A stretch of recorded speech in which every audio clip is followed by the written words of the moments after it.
Tonight, the feds temporarily cut the gas tax. Saskatchewan cities look at ways to generate more revenue. And the SHA moves all complex surgeries on newborns to Saskatoon. Live from our studios in Regina, this is CTV News. Good evening. With the war in Iran decreasing the world's oil supply, gas prices at the pump have skyrocketed, surpassing $1.70 per liter at some points here in Saskatchewan. Now, last week, the Conservatives suggested the Fed should cut the gas tax, and it's something the Liberals seem to have agreed with. As Abigail Bidman tells us today, the Prime Minister announced temporary relief from the gas paying. Fresh off 3 by-election wins, Mark Carney's first act as leader of a now majority government, suspending the federal gas excise tax. It's real relief for you and your family at the end of the day. Starting Monday, expect to see pump prices drop by 10 cents until Labor Day, 4 cents for diesel and aviation fuel also included. This is a big decision in terms of fiscal expense, and so we balance that given the situation. The Prime Minister pegs the cost at $2.4 billion, hoping things will improve in the Middle East before the end of summer. The war led to a massive gas price spike. Not good enough. Canadians cannot afford to gas their tanks. We want all gas taxes eliminated for the rest of the year to save Canadian families $1,200. It's a temporary quick fix. This analyst says to lower prices long term, you need to lower demand, which means keeping prices high. But the federal government has decided to go take the easy route and wave a 10-cent drop in front of the electorate. And good luck with that. While many Canadians across the country tell us every cent counts. It's disgusting. Poor people that need their cars to go to work every day or bring their kids to nursery. It's not fair. Even just like when your car is at a red light for too long, you're like, oh my goodness, my gas is running out. Oh, bravo to Mark Carney. Next week is going to be 10 cents cheaper. Right. That's why I got $15 today. Usually I fill it. I think it's good, but I think it should be fair all the time. CTV News also reached out to the airlines, which all say relief is welcome. Air Canada said it can't predict future prices with a volatile Middle East. WestJet said more measures are needed for meaningful relief, while Porter said the drop will have an impact on overall operating costs and be represented as part of total airfare. Abigail Beeman, CTV News, Ottawa. Now here in Saskatchewan, the NDP has been calling for the province to cut its portion of the gas tax. Premier Scott Moe has not done that, but he did not entirely rule out conversations on a break as part of larger affordability discussions. As for the federal government's decision, Scott Moe applauds the move.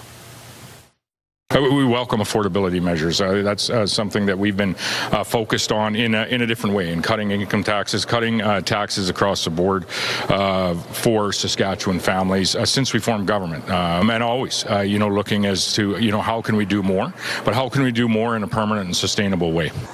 Premier Moe says the government is always looking to do more on affordability while living within its means as one of the most affordable provinces in Canada. Well, don't tell that to Saskatchewan municipalities. They continue to feel the burden of tight budget across the province. Leaders at this week's SUMA convention are hoping new opportunities to generate cash could be coming, but how open is the province to possible changes? Donovan Mace has the answer. Public investment. Regina Mayor Chad Bashinsky is hoping to get cities less reliant on property taxes as their main source of revenue. Property tax is a very, long-standing but, largely ineffective tool when it comes to keeping up with inflation, as an example. And so really just trying to open up the dialogue. And the Saskatchewan Urban Municipalities Association is joining the efforts, with more than 89% of its membership supporting a resolution to enhance municipal tax tools. The resolution also asking the province to remove PST from civic construction projects. Now, currently, cities may only collect property taxes, charge service fees, and receive municipal revenue sharing from the province, which is tied to PST. We're expected to spend about $9 million in PST in construction costs. So out of $60 million, there's one sixth of that already going back in PST. SUMA would also like to see Sask Power reinstate a municipal payment in lieu for electrical revenues. We were to get that for return eternity. But we found out eternity ended in 2017, and we no longer get that. Smaller centres are also feeling the pinch, saying as demand for services increase, collaboration from all levels of government is crucial. I see intersection every day.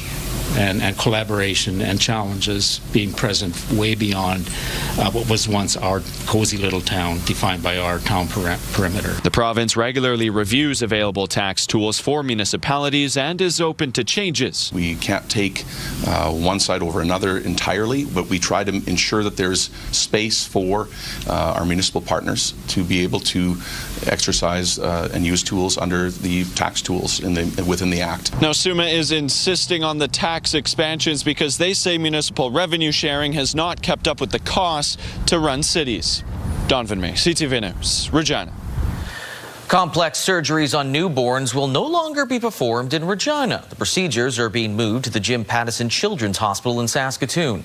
As Wayne Mantika tells us, the Saskatchewan Health Authority says not enough operations were being performed to keep procedures in Regina. Specialized surgical teams need to perform a sufficient number of procedures annually to keep up their skills. It has become a challenge in Regina for teams that perform highly complex procedures on newborns. The volume or the number of cases you do matter, and what we want to do in this province is make sure that's the case. And so there are certain diseases that are very rare, and those rare diseases we do want to centralize. Over the past 20 months, only 6 or 7 newborn procedures were performed in Regina. It was over 3 times that number at the Jim Pattison Children's Hospital. Such care for all of Saskatchewan will now be consolidated in Saskatoon. Their care, if it's consolidated at children's hospitals with specialized teams that do that kind of thing over and over again so that they retain the expertise to do that, that is the principal reason. It doesn't mean that pediatric care is leaving Regina. General pediatric care, however, in Regina is continuing. It's broadening. We're bringing more subspecialists into Regina on an annual basis. So we're not shrinking the size of pediatric care in Regina. The consolidation became public after the NDP obtained a leaked SHA memo from concerned healthcare workers. We've heard that this will cost lives, that some babies will not make it. The specialized newborn surgical team in Regina is expected to remain in the city, transferring their skills to assisting other pediatric patients. Wayne Mantika, CTV News, Regina.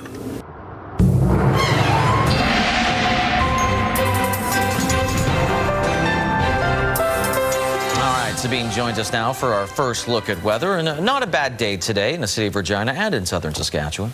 I mean, it was 20 degrees out there. I'd say that's pretty good. Yeah. Not a bad day. Well, you know what? Could have more sun. If you want something else, just hang on a second, because things are about to change for you, Lee, as we head into tomorrow. But yeah, today was a very nice day in many parts of the province. Much of southern Saskatchewan saw those temperatures well above seasonal. Now, for reference, if we take a look at the almanac, the daytime high is usually sitting around the 10-degree mark. We warmed up to 20 degrees, and that's what we're sitting at right now. And so warmer than average, warmer than last year's temperatures as well, both the high and the low. As we head into tomorrow, there will be a shift. Now, the daytime high is still looking like we'll be seeing above seasonal temperatures for tomorrow, but as we head into tomorrow night, that's where things will change, as there is a low pressure system bringing in some cooler temperatures and quite a bit of snow. But in terms of what we saw today, we've seen mostly clear conditions for most of southern Saskatchewan. We are starting to see some snowfall warnings in northern Saskatchewan, but like I said, I'll have more details on that snow in your full forecast. Lee? Thank you, Sabine. With concerns of foreign ownership of farmland being raised at the legislature, the government of Saskatchewan has decided to perform a comprehensive review of the province's Farm Security Act. Sierra D'Souza Butts tells us what this means for the ownership of farmland in Saskatchewan for generations to come. Farmland is the largest asset producers have, according to the Saskatchewan Association of Rural Municipalities. We've got to make sure that our farmland is available for our young producers and Saskatchewan residents. With the goal of attracting and keeping the next generation of farmers in the province, Huber says stronger provincial policies are needed. We have to have every opportunity open for our young farmers and young producers in this province to continue on, to get into the industry and also expand it once they're in there. After conducting an initial review of the Saskatchewan Farm Security Act, the province's agriculture minister says the government will begin a comprehensive review of the act to explore opportunities to improve ownership verification, strengthen penalty and enforcement tools, along with making it easier for the next generation of farmers to purchase land. There are opportunities for other financial institutions to engage in this on the transition from, an older farmer to somebody younger as well. Right now, they're just not there. Maybe they can be brought into the Act somehow. The initial review found no evidence of foreign ownership of Saskatchewan farmland under the current legislative framework, a concern that has been reported over 13 times to the Farmland Ownership Advisory Committee. The Saskatchewan NDP says the review is long overdue, stating the third-party review fails to audit past transactions. These are something we've been calling for well over a decade. Government's only acting on them now, and they're unwilling to this point to go back and do a review and an audit of past transactions. We found no evidence of that. We've done declarations, and if people have a complaint or they feel it is, they're free to phone the Farmland Security Board and they'll investigate that situation. The review will continue to be led by the Farmland Ownership Advisory Committee, with plans to introduce any changes to the Act by spring 2027. Sierra D'Souza Butts, CTV News, Regina. Regina senior citizens were at the Legislative Building to voice their concerns on a policy which they say is pushing them out of their homes. The policy is being applied through housing authorities in the province. It is focusing on individuals who qualify for senior housing and asking them to leave in an effort to free up units for families. I have to start all over again. Why should I? At 74 years old. That's just not right. It doesn't matter how old you are. Why can't we just stay and be happy for the rest of our lives, whatever time we got? This afternoon, the seniors did meet with the Minister of Social Services to discuss the issue.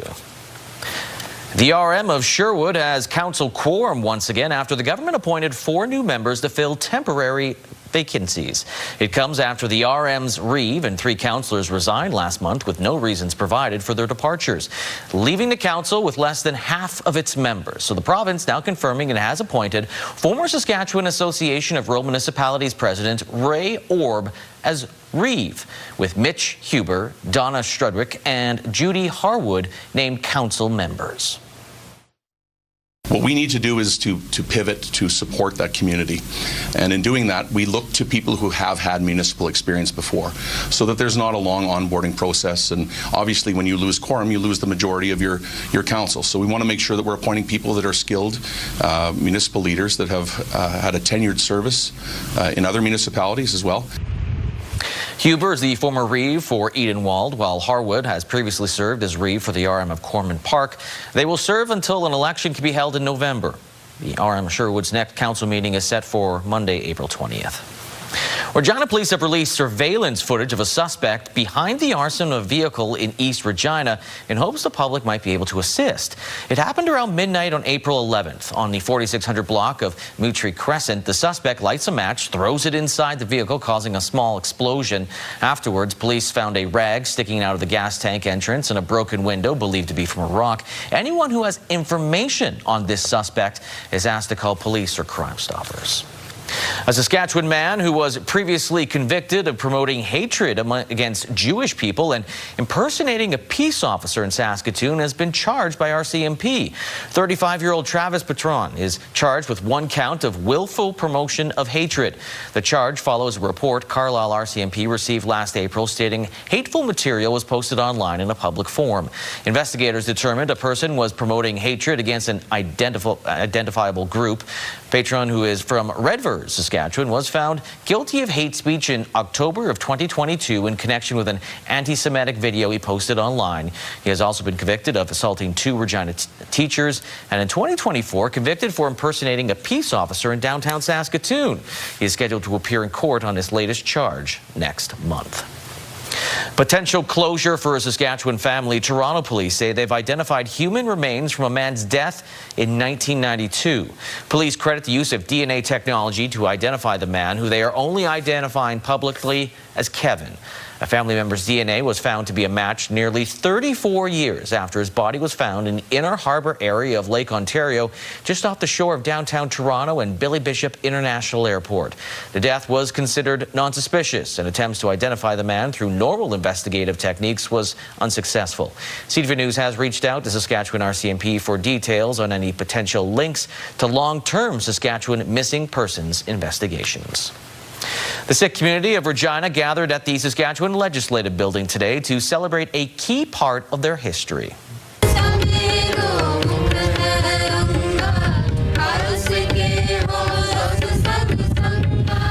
April 14th is an important day for the Sikhs, celebrating Baisakhi, which marks the birth of Khalsa, which is considered the holiest day of the year in the Sikh faith, promoting devotion, community, and unity.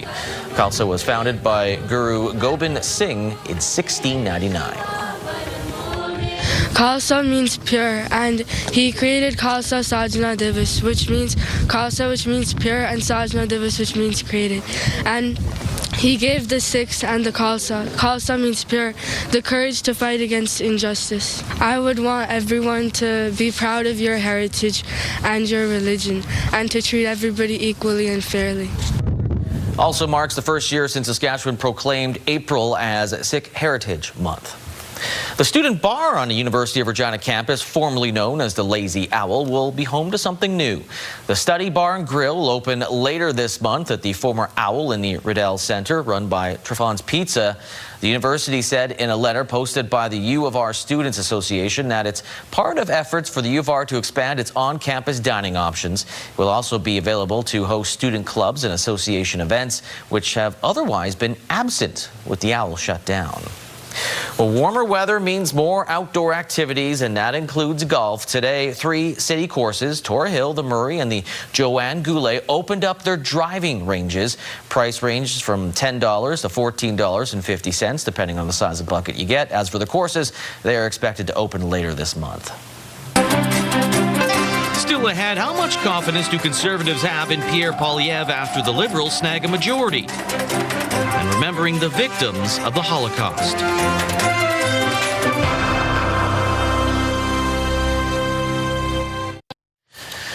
A sweep of 3 by-elections yesterday gave the Prime Minister and the Liberal Party its majority government. Now the focus is falling on the Conservatives, who weren't expected to win any of the by-elections in Eastern Canada, but saw their support slide further in those ridings compared to the last federal election. Rachel Aiello has more. After scoring an electoral hat trick, Prime Minister Mark Carney hit the ice today, recharged. Not the case for Conservative leader Pierre Poilievre, who, after being dealt double-digit defeats in all 3 by-elections, felt compelled to assert he's not going anywhere. I will continue to lead that fight in this House, across this country, and in the next election. The Conservatives' vote share shrunk by more than 10% in all 3 ridings, even dropping to 3rd place in the downtown Toronto race. I think for the Conservatives, the message that they should be receiving last night is whatever their strategy was doesn't work. While Conservatives say these 3 ridings were not Poilievre's to win, they know the downward trend isn't a good sign for the party. It leaves them in a less, well, let's say a weakened position relative to where they, have been. If you were Mr. Poilievre, would you quit today? I don't. That's an unfair question. I can't look into the heart of Mr. Poilievre. I respect him as a parliamentarian, as I do the other leaders of the other parties. In closely watched Terrebonne, the Conservative decline boosted both Bloc Québécois and Liberal votes. We lost because they had more votes than we did. It was a slightly better night for the NDP. While support for Avi Lewis's party slipped in Quebec, their vote share was up in both Ontario ridings, including University Rosedale, where the NDP candidate placed 2nd. I think that it's a massive opportunity for the NDP under Avi to say, if you want the government to worry about regular folks, we're the party to do that. A Carney majority does give the opposition parties more time to improve their political fortunes. But if any more Conservative MPs cross the floor to the Liberals, the fate of Poilievre's political future may rest with his caucus, who today said they still support him. Rachel Aiello, CTV News, Ottawa. The Prime Minister welcomed Finland's president to Ottawa today for their first formal bilateral meeting. There's so much synergy that we can have, and in many ways I actually see Canada as an honorary member of the European Union and the Nordics as well. So we'll be talking not only shop but also things related to Russia and Ukraine and probably the Middle East. Two leaders were also expected to discuss trade, defense, technology, energy, and the Arctic. Last year, merchandise trade between Canada and Finland was valued at $2.4 billion. And Jewish people around the world are marking Holocaust Remembrance Day. Remembrance is not just about looking back. It's about deciding who we will be moving forward. Will we stand by or will we stand up? Will we remain silent or will we find the courage to say, not here, not now, not ever? In the nation's capital, Ottawa's Jewish community was joined by diplomats and government officials today to honor the memory of those killed and to pay tribute to the survivors. Coming up, putting a whole new meaning to the Lotto term free play today in Regina.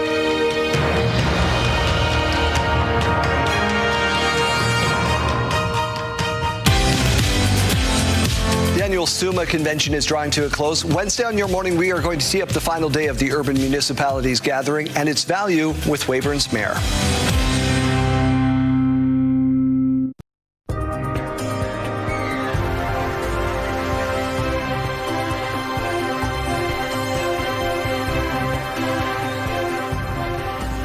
Welcome back, and you can start to see the precipitation already arriving just outside of the city limits. Actually, it could actually be over there. So we're starting to see the rain, and actually we could actually start to, could I say actually one more time? We could start to see the rain arriving in Regina probably in the next hour or so, and that's just the first taste of precipitation that we're going to see in southern Saskatchewan. As we head into tomorrow, more rain continuing, and then the freezing rain and snow expected. Now the temperature has dropped. Just a short while ago we were at 20 degrees, currently sitting at 17 with the winds at 15 kilometers an hour, and this is what we've been seeing over the last couple of hours, and actually that's become a crutch word, it looks like. We're going to see more of that scattered precipitation in and around the Regina area. It's a system that's not going to stick around for long. We do have snowfall warnings already starting to take in effect for parts of the northeast, and we probably will start to see more as we head into tomorrow, because that's the first band of precipitation that's going to bring that heavy snowfall through from Alberta, and we'll start to see it actually just now. Let's take a look at our tracker. Heading into this evening, that's where we start to see more of this rain and the precipitation continuing to come through the Lloydminster area. Saskatoon could see some of that rain, as well as the Wynyard area. Just outside of Regina, we could even see some storm activity, hail expected, possibly some thunder and lightning as well. But as we continue to see the system move through, those temperatures that we're heading into tonight will start to drop below zero. That rain turning into snow. Quite a bit of snow expected along the Yellowhead and Trans-Canada Highway over the next little bit. So keep in mind, if you have to do any traveling over the next few days, keep an eye on the highway hotline, because the winds are also expecting to be gusting up to about 50 kilometers an hour. So as that system is clearing out late Wednesday afternoon, if you take a look in the southwest, we have a low coming in from the south, and that again, because the southwest, we're going to see some very warm temperatures above seasonal, starting in the form of rain again for the southwest, quickly transitioning into snow. And as that rain is moving through into Manitoba, we've got quite a bit of freezing rain expected in the southeast, in and around the Weyburn-Estevan area. Could see some warnings popping up there. This is all happening overnight. So when you start your Thursday morning, this is when we start to see the heavy snowfall. So much of southern Saskatchewan will be blanketed by snow for most of Thursday. First thing in the morning, continuing into Friday as well. So Thursday night into Friday morning, expecting quite a bit of snow to get through the area. I do not have updated snowfall totals, but between Yorkton into the Saskatoon area, we could see up to about 30, Saskatoon Kindersley area, up to about 30 centimeters of snow. For the Regina Moose Jaw area, 10 to 15 centimeters of snow is expected right now. Swift current could see the bulk of it in the southern part of the province. But again, we know that systems do change, and I'll have an updated number of exactly what we could expect as we head into tomorrow. So just something to keep in mind. But to start your day tomorrow, we're still seeing above seasonal temperatures for many parts of southern Saskatchewan. We're back into the double digits. Maple Creek 15 tomorrow, 13 for Swift Current. Moose Jaw 12 degrees in the southeast again, very close to 20 degrees. Estevan 17, 16 and mostly cloudy for Weyburn, 14 and mostly cloudy for Assiniboia. And for Regina tonight, not dropping below zero, so an above seasonal low tonight, 3 degrees, winds up to 45 kilometers an hour. And tomorrow, mostly sunny conditions, 14 is the expected daytime high. And here's a quick look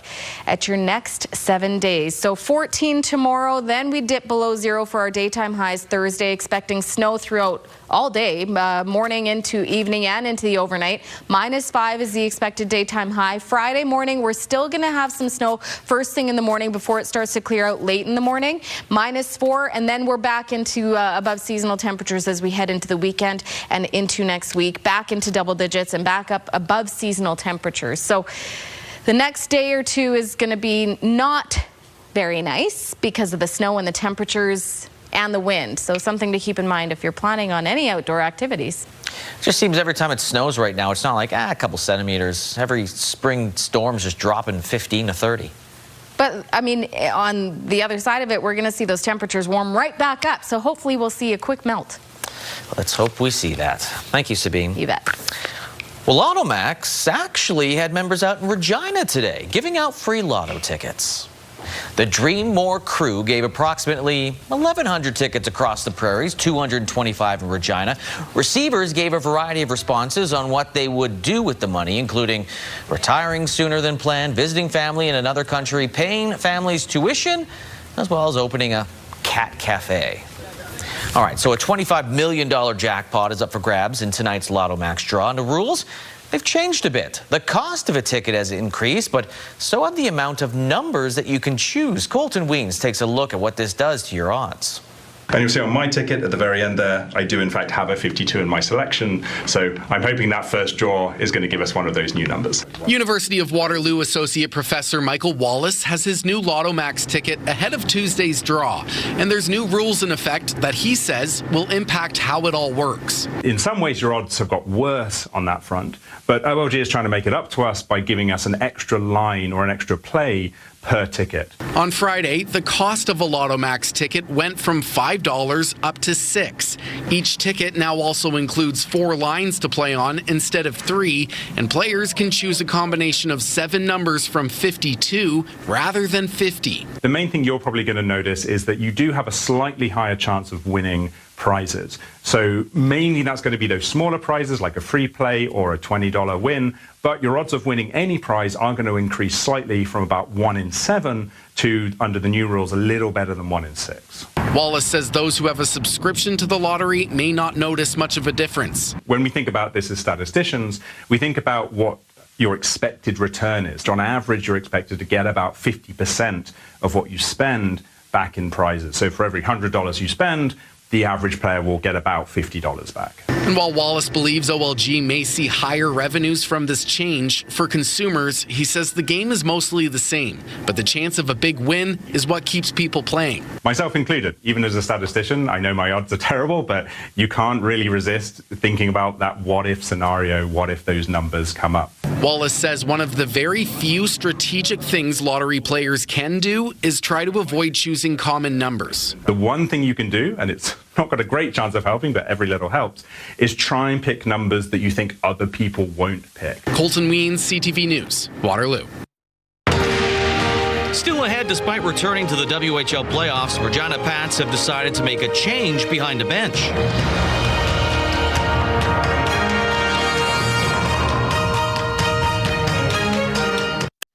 After leading the rebuilding phase for the Regina Pats the past 3 seasons, head coach Brad Hariff won't get the chance to see the final product. Today, the team announced they are not bringing back Hariff or associate coach Ryan Smith for next season. Jacob Carr tells us why.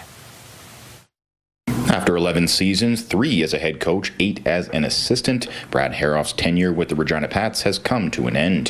When asked why the decision was made to let Haroff go, Pats general manager Dale Durkach said there was no tipping point. He's simply looking for a new voice to lead the team. I think there's some maybe philosophical things that might not align between Brad and I, but for the most part, I think I just want a fresh voice, someone new.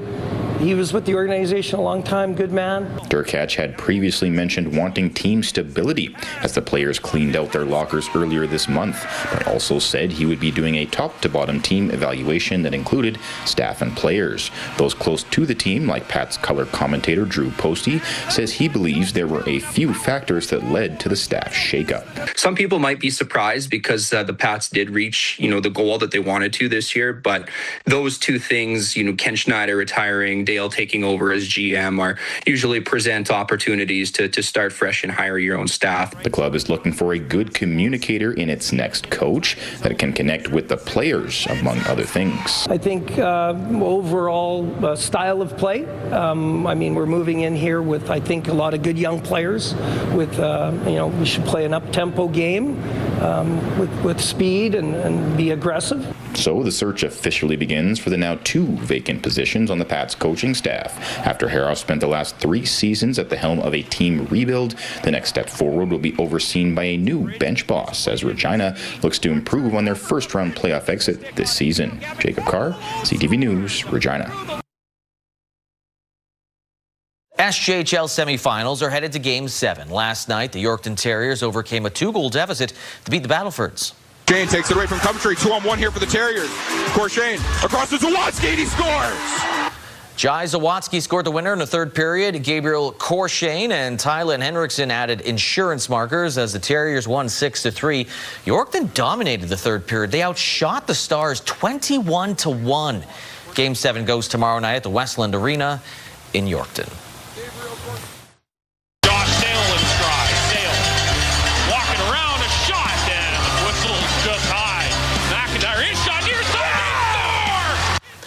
Meanwhile, in Weyburn, Josh Sale scored a hat trick as the Wings forced the Game 7, beating Flin Flon 5-1. Weyburn goaltender Joey Rocha solid between the pipes, 31 saves, including that penalty shot in the 1st period. Game 7 goes tomorrow night in Flin Flon. A Bombers win, and they would end up hosting Game 1 of the Canal to Seed Cup. A Wings win, and they would start the final on the road. A group of high school football players from Saskatchewan are heading overseas for a once-in-a-lifetime experience. 46 students from the Institute of Saskatchewan Football are traveling to the UK and Sweden, competing against European teams playing American-style football. Carla Shinkaruk has the details.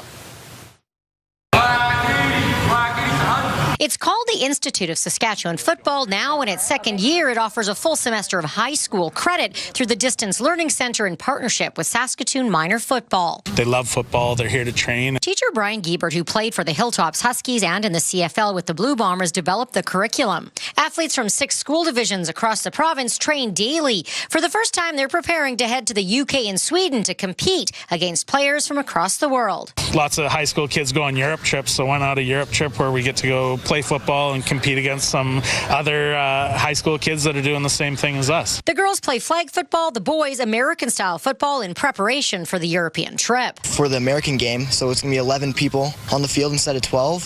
The field's going to be a little different. There's going to be 4 downs instead of 3. And, that transition has been kind of challenging, but it's also super fun, and it's cool, learning a different game. Students get credits in wellness, leadership, and sports performance while training 5 days a week. The goal is to just equip these kids with as many tools as possible to have success at any level they pursue. So these athletes are hopeful this program will open doors that weren't available even a few years ago.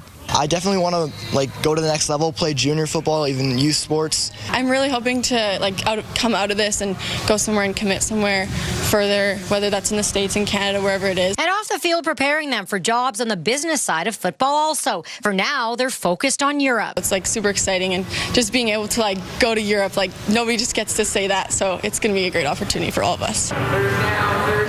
We're doing something really unique. There's nothing really like this in the rest of the country, so we're trendsetters, I guess. The team departs Thursday. Carla Shinkaruk, CTV News, Saskatoon.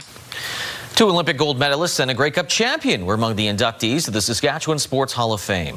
4 athletes, 2 builders, and 1 team selected in the 2026 class. They include Cameron Berg in rowing, Chris Getzlaff, football, Otto Huber in golf, and Brianne Thiessen-Eaton. The 2 builders are Dr. Miles Misfelt in sports medicine and science, and Ross Wilson for basketball. And the 2011 to 2014 Saskatoon Valkyries Football Club enters the Hall of Fame in the team category. The induction dinner and ceremony will be held in Regina in September. Still ahead, Regina is among the most affordable places in Canada for milk.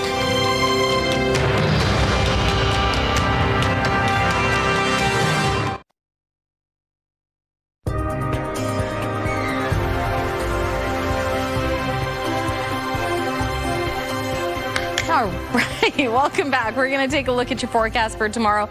Already knowing that we're going to see some of that snow, especially coming through parts of central Saskatchewan tomorrow. The snow begins, then we're going to see those temperatures dip quite a bit, where we will see those temperatures dropping below 0. So areas like Meadow Lake, Lloydminster, Spiritwood, Melfort, all expecting a daytime high below 0 and expecting snow continuing throughout most of the day tomorrow. 0 and snow for Hudson Bay. But then Watrous, Outlook, Wynyard, all seeing a mix of a mix of sun and cloud, with those temperatures not quite at that daytime average, but still warmer than above 0 now, or warmer than below 0. Now, when we take a closer look at temperatures along the southern border, we're still into the double digits, much warmer than what our daytime highs usually are for this time of year, but we will see a lot more cloud cover rolling in, and that's because we will start to see more of that precipitation arriving later in the day tomorrow and into the evening. If we take a closer look at areas like Yellowgrass, where internet speeds up to 1 gig are available through SaskTel, tomorrow we're expecting a daytime high of 16 degrees, mainly sunny,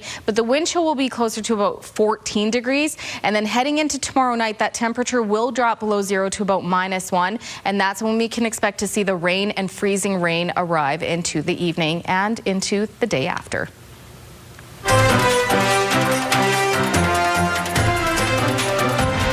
Repairs to the overpass at Highway 16 and Circle Drive in Saskatoon are expected to be completed by the end of next week. The overpass was damaged last month when a semi-hauling heavy equipment hit the structure. The city says the work will take a few extra days than planned to put down some additional concrete. Traffic will remain restricted in the area while the work is finished. A new report shows that Regina is tied for the lowest average milk price in the country.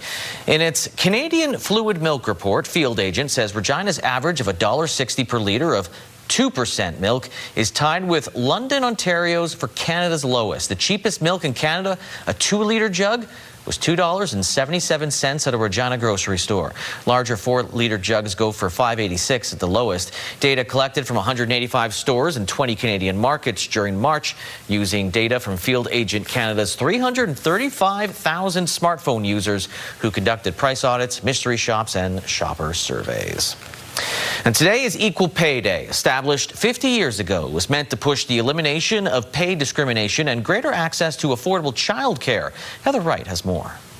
Equal pay! Equal pay! Today is the 104th day of 2026, a day that marks the extra time the average woman needs to work to earn as much as the average man. We're here today because we believe in equal pay, simply put. At a rally in downtown Toronto, members of the Ontario Equal Pay Coalition called on the government to do more to close the gender pay gap, specifically when it comes to the care economy, jobs that are typically held by women, including nurses, personal support workers, and educators. We're still not giving childcare people what they need. The educators can't come today, so that's why I came. In addition to calls for higher wages, the group also wants the Ontario government to deliver on its promise of $10 a day childcare.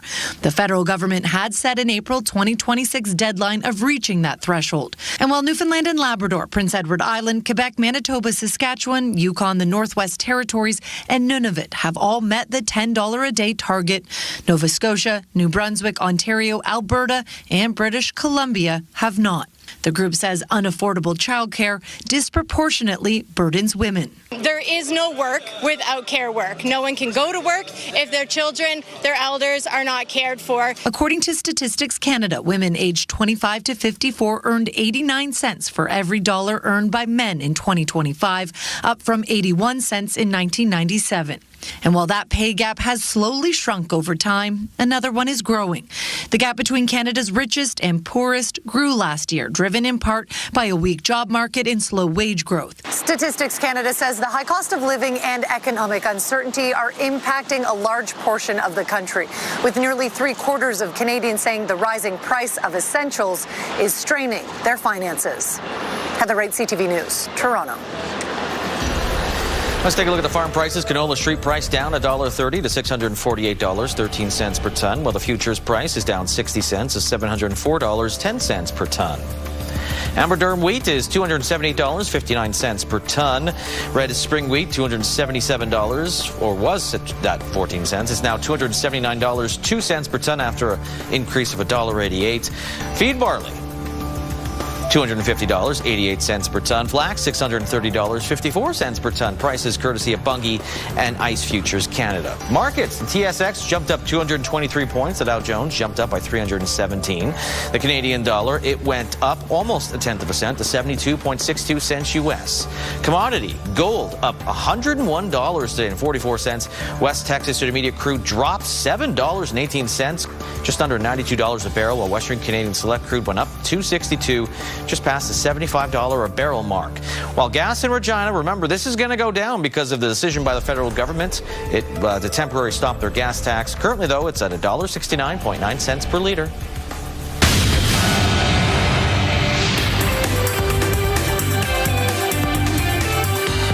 The suspension of the gas tax will cost Ottawa about $2.5 billion. Canadians are paying an average of 27% more at the pump now than before the conflict with Iran. Getting rid of the excise tax will save drivers 10 cents a litre on regular gas, 4 cents on diesel. Even jet fuel will be discounted. A new survey from Stifel shows just how much rising costs are pressuring Canadians. The survey shows consumers are being more cautious and selective when they spend, especially when buying clothes or furniture. More women and lower-income households are leading the trend. Amazon's buying satellite operator Globalstar for about $11.5 billion US. Amazon already has a limited satellite business, but it wants to capitalize on the direct-to-device market, where smartphones connect to satellites instead of cell towers. SpaceX is already doing that. Those are your business headlines. I'm Marella Fernandez.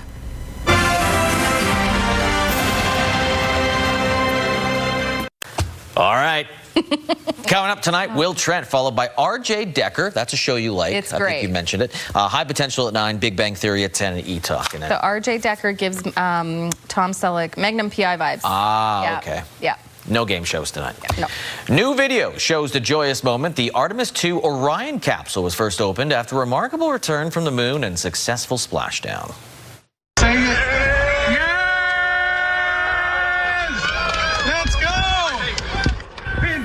As fresh air flooded the capsule for the first time in nearly 10 days, cheers are heard from the astronauts inside and the recovery crew outside. The space travelers were then welcomed home with enthusiastic handshakes. The celebrations came moments after the capsule streaked back to Earth at blistering speeds before parachuting softly to what NASA called a bullseye landing. It's good to see that video because the shots that we had the day of, Yeah. you're so far away. So. And we were just waiting to see them. Yep, just waiting to see them come out of the capsule. It happened after 7 o'clock, unfortunately. Cool. Well, RCMP in Hanna, Alberta responded to a trespasser recently at a store trying to close, but the suspect just wouldn't leave. Yeah, it turns out the trespasser, beaver. RCMP estimate it was about 2 feet tall, 40 pounds. Surveillance video shows it triggered the automatic door and proceeded inside. Couldn't figure out how to get out, but wandered around the store showing some interest in some firewood apparently, but just couldn't seem to find its way out. RCMP say after some coaxing and no use of force, they were able to usher the beaver out. That's a... What kind of store is that? Beaver Lumber? Yeah. Remember those stores? That's Canadiana, 80s and 90s. Beaver Lumber. But he loved the firewood. What do you think he was thinking? Who knew? I don't know. Damn. Oh, it's Tuesday. You're on a roll, man.